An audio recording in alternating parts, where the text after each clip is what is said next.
सोहान लागे रे, सोहान लागे रे, धरती अच्छा सोहान लागे रे। चलो बच्चों आ जाओ, आज का क्लास स्टार्ट करते हैं। कल हम लोग स्टार्ट किए थे वर्ल्ड हिस्ट्री, विश्व का इतिहास। आज हम लोग उसी का सेकेंड क्लास करने जा रहे हैं।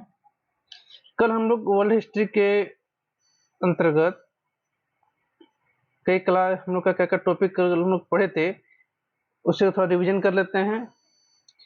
कल हम लोग पढ़े थे नए मार्गों की खोज के बारे में, कि नए मार्ग का खोज मतलब कि खोज करना था, नए मार्ग का खोज किया गया यूरोपियों के द्वारा, नई दुनिया का पता लगा।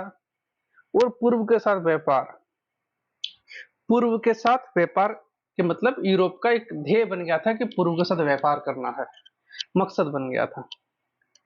उससे पहले, इस घटना से पहले यूरोप में क्या चल रहा था, आज हम लोग उसके बारे में चर्चा करेंगे। हम लोग कल बात किए थे अंधकार युग के बारे में, बोल रहे थे कि अंधकार युग की अवधारणा, अंधकार युग की अवधारणा के बारे में। अंधकार युग की अवधारणा का प्रारंभ कहां से होता है, क्या अंधकार युग था क्या, आज हम लोग इसी के बारे में जानेंगे। तो आ जाओ सब, किताब कॉपी निकाल कर जो भी इंपॉर्टेंट फैक्ट होगा, जो भी इंपॉर्टेंट पॉइंट होगा, उसको कॉपी में नोट करना है। सिर्फ सुनना नहीं है, सुनना भी है, समझना भी है, और इंपॉर्टेंट बातों को कॉपी में नोट भी करना है, क्योंकि कुछ बातें निकल जाने के बाद में हो सकता है तुम भूल जाओ, लेकिन कॉपी में नोट रहेगा तो बाद में रिवीजन हो जाएगा। ठीक है, चलो रेडी, 1 2 3, चलो शुरू करते हैं। देखो कल हम लोग जो बात कर रहे थे 15वीं 16वीं शताब्दी की बात कर रहे थे, 15वीं 16वीं शताब्दी की बात कर रहे थे। आज हम लोग उससे पहले की बात करेंगे। उससे पहले क्या था, अंधकार युग का जब बात करते हैं, ये 15वीं 16वीं शताब्दी से पहले का चर्चा करेंगे। आज हम लोग चर्चा करेंगे 8वीं 9वीं शताब्दी के बारे में और उससे आगे, ठीक ना। तो 8वीं 9वीं शताब्दी के बारे में आज हम लोग चर्चा करेंगे। देखो, पवित्र रोमन साम्राज्य, पवित्र रोमन साम्राज्य के बारे में चर्चा करेंगे। अब तुम्हारे मन में आएगा, सर पवित्र रोमन साम्राज्य होता क्या है, आना भी चाहिए, साम्राज्य है क्या, रोमन साम्राज्य है क्या। तो समझ लो, यूरोप का जो केंद्र हुआ करता था वो रोम हुआ करता था, रोम। आज जो इटली का राजधानी है, इटली यूरोप का एक देश है, तुम जानता ही होगा, इटली, इटली का राजधानी रोम, ठीक है। तो रोम से ही रोमन साम्राज्य का, रोम में जो साम्राज्य का स्थापना हुआ था, जो मतलब कि रोम उस साम्राज्य की राजधानी हुआ करती थी, उसको रोमन साम्राज्य कहते थे हम लोग। तो पश्चिमी रोमन साम्राज्य के पतन के पश्चात, उससे भी पवित्र रोमन साम्राज्य से पहले एक दूसरा साम्राज्य, उसका नाम था पश्चिमी रोमन साम्राज्य। पश्चिमी रोमन साम्राज्य के पतन के पश्चात, पतन मतलब खत्म जब हो गया, उसके पश्चात यूरोप में अराजक स्थिति व्याप्त हो गई। प्राचीन सभ्यता संस्कृति पतन के कगार पर पहुंच गई। जब पश्चिम निकलता है यूरोप में, पश्चिमी रोमन साम्राज्य का पतन हुआ, यूरोप में पश्चिमी रोमन साम्राज्य का पतन हुआ, तो उसके बाद वहां अराजक स्थिति पैदा हो गई। अराजक स्थिति मतलब लोग इधर उधर करने लगे, लोग बोलते अराजकता फैल गई, लोग कंट्रोल में नहीं है, जैसे कंट्रोल में रहना चाहिए, जैसे एक नियम से अनुसार चलना चाहिए, वैसे नियम से नहीं रह रहे हैं, एक दूसरे के बात नहीं पालन कर रहे हैं, राजा के निर्देश को नहीं मान नहीं रहा है। तो जैसे फिलहाल अभी हमारे श्रीलंका में हुआ था कुछ दिन पहले, अराजक स्थिति उत्पन्न हो गई थी, तोड़ फोड़, जहां मन तहां तोड़ फोड़ हो रहा है। श्रीलंका जो हम लोग का दक्षिण में जो देश है श्रीलंका, उसमें अराजक स्थिति उत्पन्न हो गया था, बांग्लादेश में हो गया था। उसी प्रकार अराजक स्थिति उत्पन्न हो गया था, मतलब कोई चीज कंट्रोल में नहीं है। प्राचीन सभ्यता संस्कृति पतन के कगार पर पहुंच गई। जो सभ्यता संस्कृति पुराने जमाने से चली आ रही थी, नहीं ये सब हम लोग का, ये सभ्यता है, ये संस्कृति है, हम लोग ये करते हैं, वो जो संस्कृति है पतन के कगार पर पहुंच गई, मतलब कि खत्म। पुराना जो संस्कृति था, सभ्यता था, सब खत्म हो गया। बर्बर आक्रमणों के परिणाम स्वरूप राजनीतिक एवं प्रशासनिक व्यवस्था नष्ट प्राय हो गई। इसी की चर्चा की हम लोग। तो फ्रांक जाति के वीर विजेता और शासक शार्लमा, इसको हम लोग इंग्लिश में पढ़ते हैं शर्लेमे। शर्लेमे क्या नाम है? शार्लमा। शार्लमा 742 से 814 ईस्वी तक, इसका जन्म 742 में हुआ था और 814 ईस्वी में ये चल बसा। ने इस अव्यवस्था का लाभ उठाकर 9वीं शताब्दी में एक शक्तिशाली राज्य की स्थापना की। आपदा में अवसर ढूंढ लिया। क्या नाम था उसका? शार्लमा। इंग्लिश में बोलेंगे तो शर्लेमे। शर्लेमे क्या किया? आपदा में अवसर ढूंढ लिया कि इतना स्थिति खराब है, चलो एक मतलब नया विचारधारा देने का प्रयास कर रहा है कि अभी जो कंट्रोल में नहीं है उसको कंट्रोल करने की कोशिश कर रहा है। जो यूरोप का जो रोमन साम्राज्य था उसको कंट्रोल करने का प्रयास कर रहा है। कौन? शार्लमा। नाम याद रखना। क्या नाम बोले? शार्लमा। इंग्लिश में शर्लेमेन। शर्लेमेन। इस अवस्था का लाभ उठाकर 9वीं शताब्दी में एक शक्तिशाली साम्राज्य की स्थापना की। एक शक्तिशाली मतलब कि मजबूत साम्राज्य का स्थापना किया। यानी अब मेरा राज्य बढ़िया से चलाएंगे हम, ये एक नया राज्य बनाया, हम अपना राज्य को बढ़िया से चलाएंगे, एक मजबूत शक्तिशाली राज्य की स्थापना की। इस साम्राज्य के अंतर्गत फ्रांस, जर्मनी, रोम और इटली के बड़े भाग सम्मिलित थे। कल तुम लोग जब चर्चा कर रहे थे कि यूरोप के देश के बारे में बता रहे थे, कल तुम लोग बताए थे कि यूरोप के देश में फ्रांस आता है, इटली आता है, जर्मनी आता है, कल चर्चा किए थे हम लोग। तो हम लोग जब रोमन साम्राज्य की बात करते हैं तो सिर्फ रोम तो उसका केंद्र था, तो बाकी यूरोप के लगभग बड़े बड़े जितने भी देश थे सब उसमें लगभग सम्मिलित थे, सब एक मतलब समान था, मतलब कि मिला हुआ था। उसका केंद्र था रोम, रोम में उसका केंद्र था रोम, हो गया रोमन साम्राज्य। समझ में आ गया? तो शार्लमा जो था इस आपदा को, जब मतलब अराजक स्थिति पैदा हो गया था, इस आपदा को अवसर में बदलने का काम किया। वो क्या किया? एक नया साम्राज्य का स्थापना किया। एक नया साम्राज्य का स्थापना किया। शार्लमा का यह साम्राज्य कैरोलिंगियन साम्राज्य के नाम से विख्यात है। मेरे प्यारे प्यारे गोलगप्पो, नाम याद रखना, कैरोलिंगियन साम्राज्य, इंग्लिश में कैरोलिंगियन इंपायर। Carolingian empire. तुमसे पूछेगा कभी क्वेश्चन कि कैरोलिंगियन एम्पायर का स्थापना किसने किया था, कभी क्वेश्चन पूछ दे कैरोलिंगियन साम्राज्य का स्थापना किसने किया था, बताना है शार्लमा। कभी क्वेश्चन ये भी पूछ सकता है एग्जाम में कि कैरोलिंगियन साम्राज्य का स्थापना किस महादेश में हुआ था, बताओ तो क्या बोलेगा? कैरोलिंगियन साम्राज्य का स्थापना किस महादेश में हुआ था, तो क्या बताना है? यूरोप में हुआ था। तो शार्लमा ने उस समय के ईसाई जगत के धर्मगुरु पोप की अधिसत्ता स्वीकार कर ली। इससे प्रसन्न होकर पोप लियो इससे प्रसन्न होकर पोप तो स्वीकार कर ली से प्रसन्न होकर पोप लियो तृतीय ने क्रिसमस दिवस 800 ईस्वी को शार्लमा को सम्राट के रूप में मान्यता देकर उसे राजमुकुट प्रदान किया। इस घटना के पश्चात कैरोलिंगियन साम्राज्य पवित्र रोमन साम्राज्य के रूप में विख्यात हुआ। देखो यहां समझने वाली बात है। अब जो शार्लमा जो था अपना एक साम्राज्य का गठन किया, उसका नाम क्या दिया था? कैरोलिंगियन साम्राज्य। नाम क्या रखा था? कैरोलिंगियन साम्राज्य। लेकिन उस जो समय था, हम लोग जानते हैं सभी धर्मों में धर्म का बोलबाला था, धर्मगुरु जो बोलेंगे वही सही होगा। हमारे भारत में भी हिंदू धर्म का बोलबाला ज्यादा था, भारत में हिंदू धर्म का बोलबाला था, तो हिंदू धर्म के जो ऊंचे वर्ग हैं या पंडित वर्ग हैं जो बोलते थे वही होता था। उसी प्रकार हर देश में धर्म का बोलबाला ज्यादा था। यूरोप में जो मेन धर्म था, यूरोप का मुख्य धर्म था वहां ईसाई धर्म। तो ईसाई धर्म का बोलबाला इतना ज्यादा था, बहुत ज्यादा था, कि वहां का धर्मगुरु जो बोल देगा वही सही है। ये धर्मगुरु किसका मान्यता दे दिया तो सब जो अनुयायी है, जो भी उस धर्म को मानने वाला है, बोलेगा नहीं प्रभु आप जो किए हैं सही किए।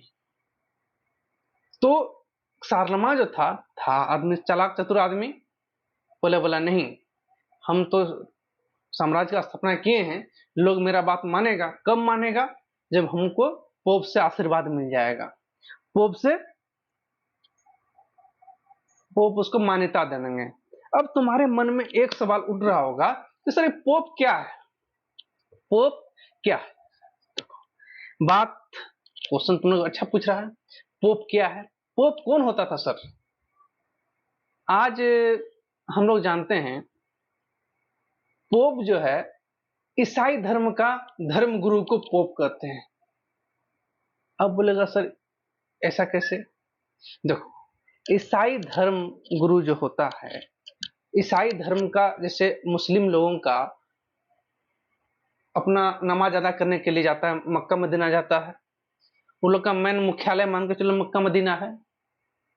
उसी प्रकार ईसाई लोग का जो मुख्यालय है, मुख्य चर्च जो है, मेन चर्च जो है, वो कहाँ है? रोम के अंदर एक छोटा सा देश है, वेटिकन सिटी। क्या नाम है? Vatican city. वहीं पर है Roman Catholic church. Roman Catholic church, वहां का जो मुख्य पंडित, मतलब हमारे भाषा में समझ लो जो मुख्य पुजारी हो गया, वहां का जो मेन धर्म का जो मेन लीडर है या फिर जो मेन पुजारी है, उसी को हम लोग पोप कहते हैं।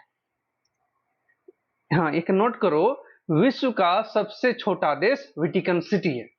विश्व का सबसे छोटा देश वेटिकन सिटी। सोच लो, विश्व के सबसे छोटे देश वेटिकन सिटी, नाम लिख देते हैं बाबू, नाम हम लिख देते हैं। विश्व का सबसे छोटा देश है वेटिकन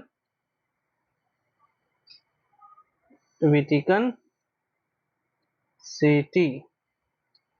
वेटिकन सिटी विश्व का सबसे छोटा देश है, वेटिकन सिटी।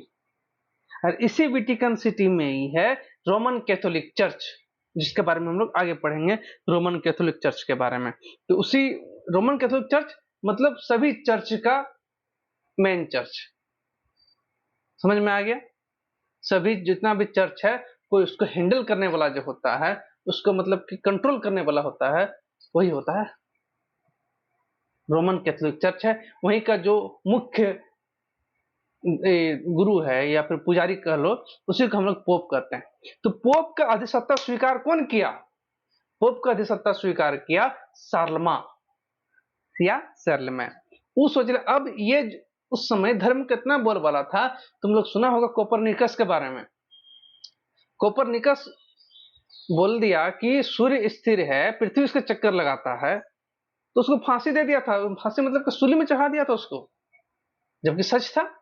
पहले क्या बोलता था कि नहीं पृथ्वी स्थिर है। पंडित लोग जो वहां का जो धर्मगुरु लोग जो था यूरोप का, वो लोग कहता था पृथ्वी स्थिर है, सूर्य उसके चारों सूर्य चक्कर लगा रहा है। जबकि कोपरनिकस जब बोल दिया नहीं आप लोग गलत बोल रहे हैं, कोपरनिकस महान वैज्ञानिक, वो जब बोल दिया नहीं सूर्य स्थिर है, पृथ्वी उसको चक्कर लगा रहा है, तो बोले इसको सूली में चढ़ा दो, ये गलत बोल रहा है। सोच लो यहाँ पर मतलब कि धर्म का इतना बोलबाला था कि जो बोल दिया वही सही है।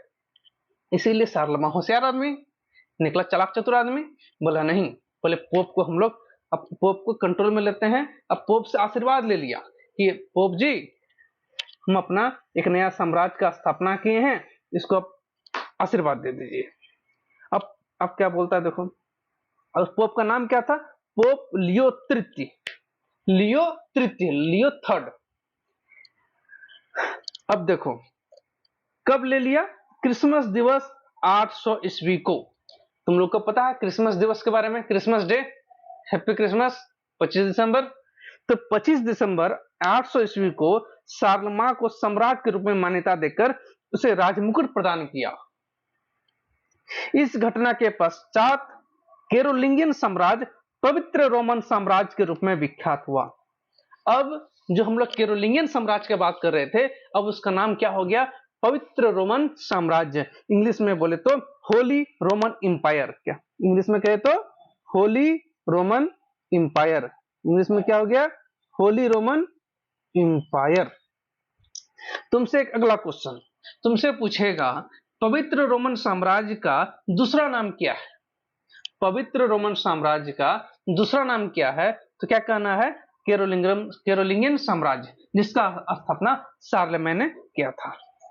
अब देखो आज हम लोग आगे बढ़ते हैं, आगे घटना 814 ईस्वी में, कितना 814 ईस्वी में शार्लमा की मृत्यु के पश्चात उसका साम्राज्य छिन्न भिन्न होने लगा। अरे एक दिन जन्म जो आदमी जन्म लिया है एक दिन तो मरेगा। कब मर गया, 814 ईस्वी में मर गया। कौन मर गया, शार्लमा मर गया। बर्बर आक्रमणकारियों ने यूरोपीय राज्य व्यवस्था को नष्ट कर दी। उसका जो राज का जो व्यवस्था था, व्यवस्था को नष्ट कर दिया। यूरोप में राजनीतिक अराजकता फैल गई, कंट्रोल से बाहर होने लगा, लोगों का जीवन संकटमय बन गया। सही बात है, अब इधर मान के चलो उधर तोड़ फोड़, उधर मारपीट दंगा फसाद होगा तो लोगों का जीवन संकटमय तो होगा ही। शांति व्यवस्था और जान माल की सुरक्षा अहम आवश्यकता बन गई थी।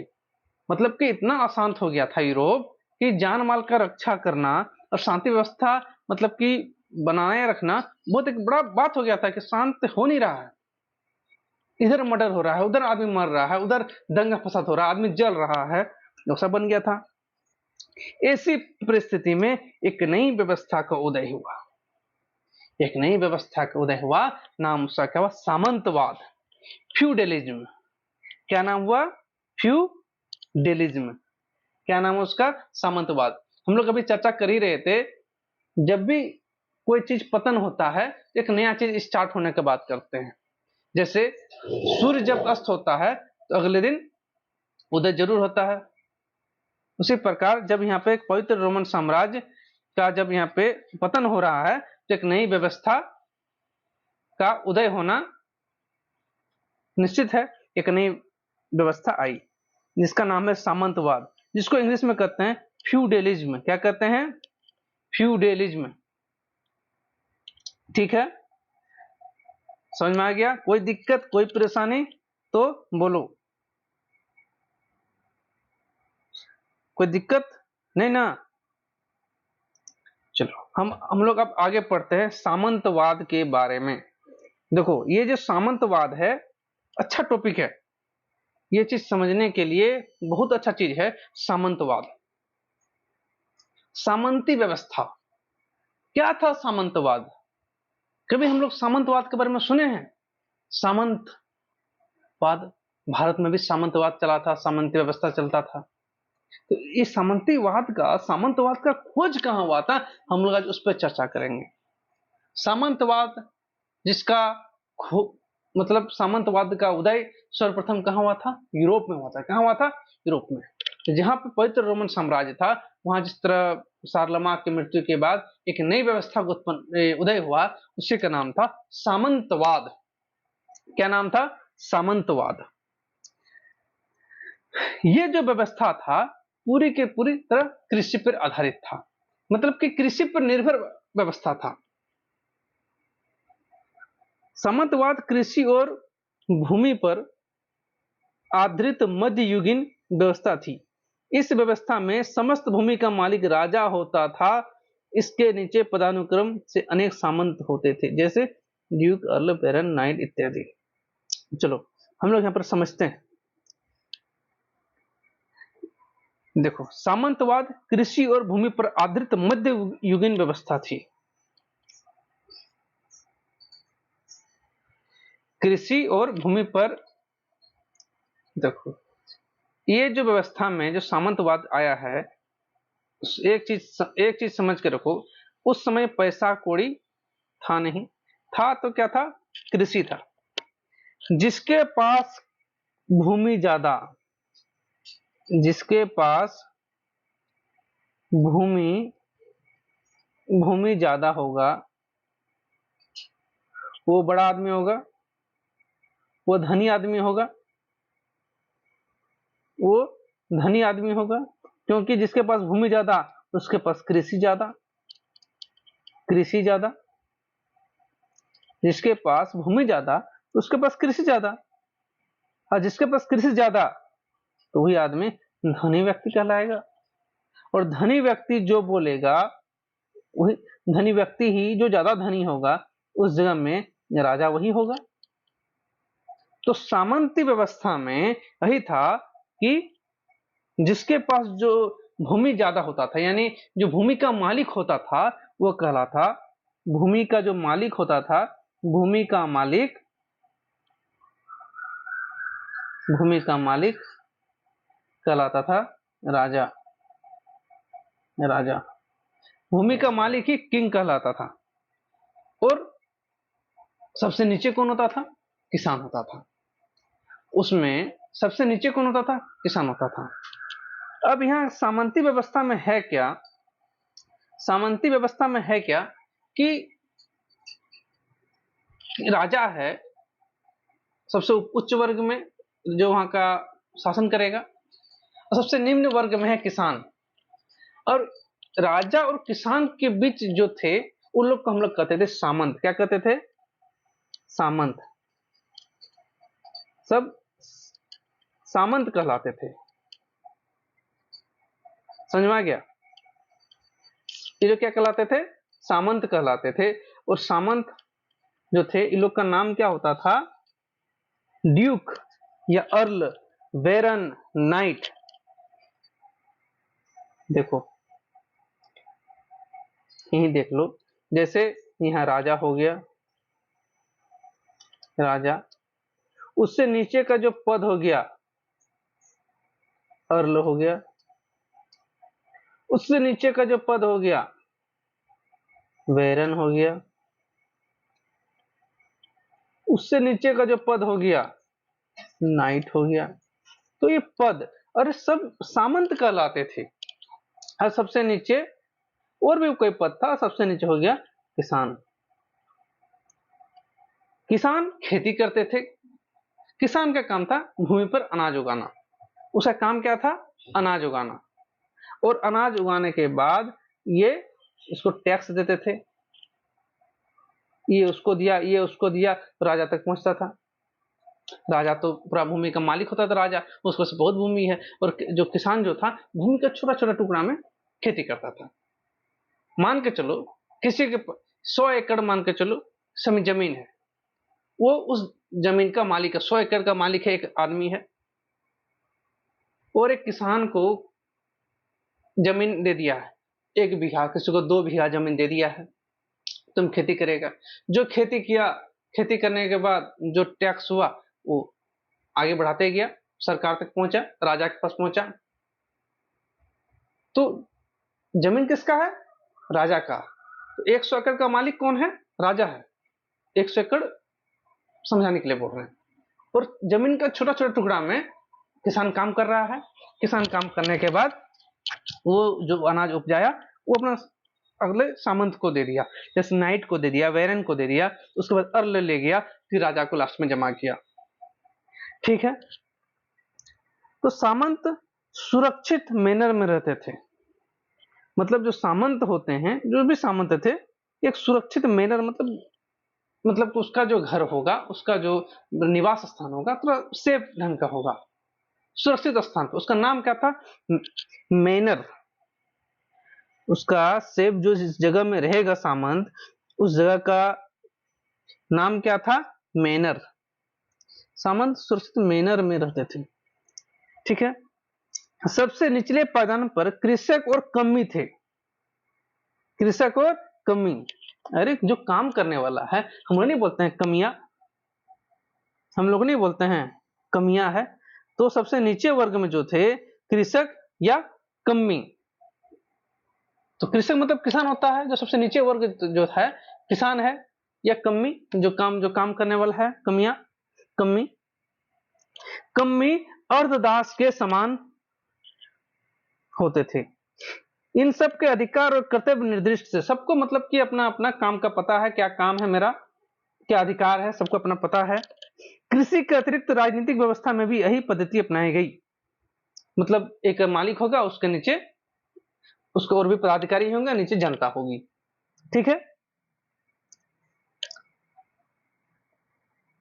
यूरोप में यह व्यवस्था पुनर्जागरण के पूर्व तक चलती रही। यूरोप में जब पुनर्जागरण का काल आया था, उससे पहले तक यही व्यवस्था चलते आ रहा था। तुम्हारे मन में आएगा कि सर पुनर्जागरण क्या है, पुनर्जागरण काल क्या है, उसके हम अगले क्लास में पढ़ेंगे, टेंशन नहीं लेने का। ठीक है। पुनर्जागरण के पूर्व के काल को यूरोप में मध्य युग कहा जाता है। पुनर्जागरण से पहले का जो समय चल रहा है, उसको हम लोग मध्य युग कहते हैं। यूरोप के मध्य युग में सामंती व्यवस्था में वर्ग विभेद बढ़ा, शोषण की प्रक्रिया बढ़ी। वर्ग विभेद बढ़ा, शोषण की प्रक्रिया बढ़ी।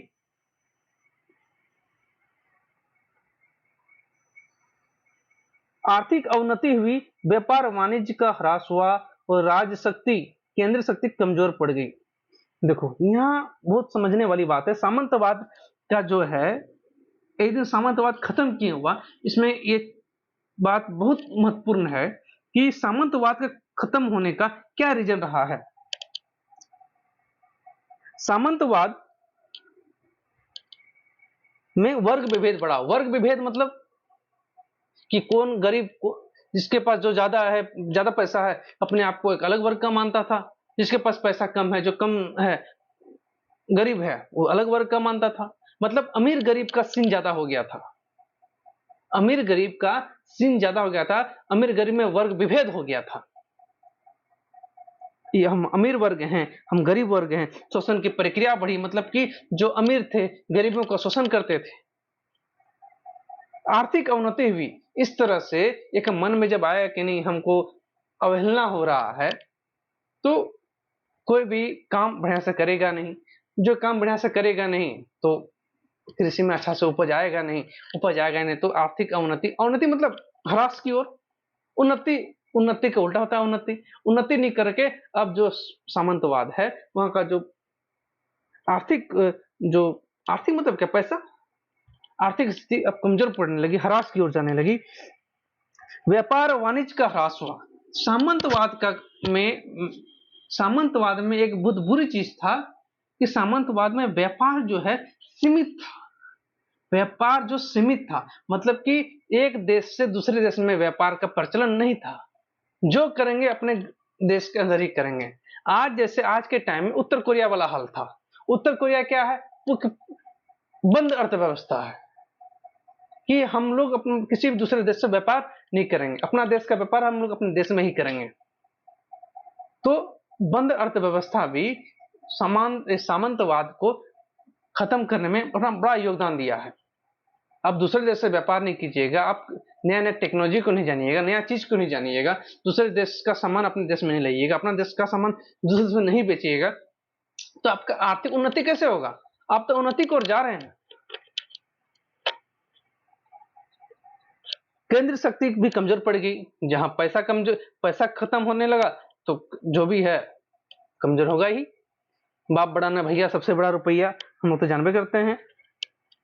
यद्यपि सामंतवाद ने तत्कालीन अराजकता की स्थिति में सुरक्षा प्रदान की एवं कला साहित्य के विकास को प्रश्रय दिया, तथापि कुल मिलाकर इसे प्रगतिशील विचारों को कुंद कर दिया और अंधकार युग को जन्म दिया।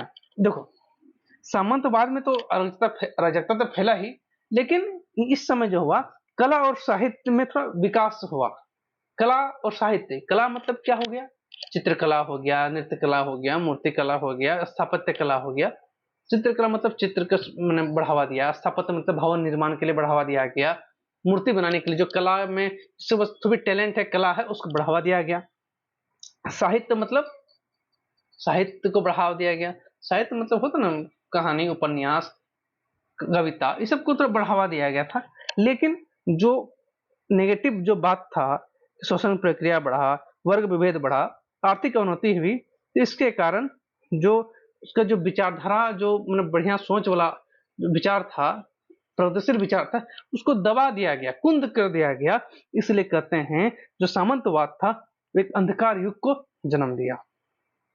ठीक है,